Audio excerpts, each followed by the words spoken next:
Welcome to the Deep Dive. Today, we're really getting into the life and work of, well, the undisputed queen of mystery, Agatha Christie. Our mission, really, is to look at how this woman, who seemed to prefer a quiet life, created these huge global spectacles of suspense. And, what can we learn from her path? It's fascinating. Ah. You have to start with the sheer scale, right? Right. We're talking about the best-selling fiction writer ever. Over 2 billion copies sold. Think about that.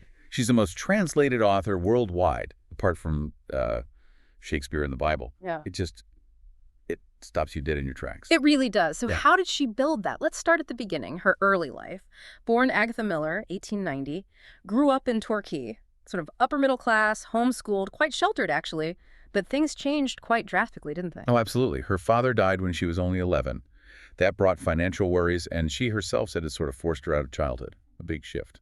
And then came World War I. How did that shape her? Well, hugely significant. She served as a VAD nurse, a voluntary aid detachment nurse, and crucially, worked in hospital dispensaries. So she was handling chemicals, medicines, poisons.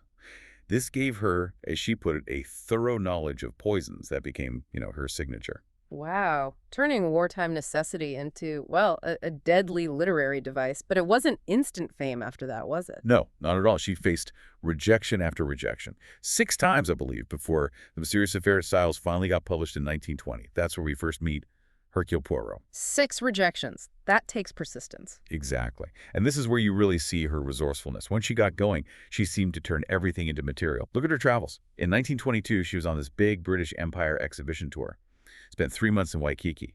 And get this, she was one of the first British people to try surfing standing up. Hang on, surfing. Agatha Christie. I always picture her, plodding by a fireplace, maybe in Devon. Right, it shows this adventurous side. Yeah. But it also feeds into her understanding of different places, different people. And she kept doing it. Later, she married Max Mallowan, the archaeologist, in 1930. So then she spent months every year on digs in the Middle East. Places like Syria, Iraq. Okay, now I see the connection. Death on the Nile, murder in Mesopotamia. That makes sense. Precisely. And she wasn't just watching. Reports say she was actually helping out, cleaning ancient pottery, restoring finds. That meticulous work. You can see how it translates to plotting. That detailed, almost forensic approach from the dispensary, now applied to archaeology, and then filtered into her mysteries. Amazing. And this resourcefulness fed into her 2 iconic creations. Poirot, the complete egoist, brilliant but eccentric. And Miss Marple, the complete opposite in many ways.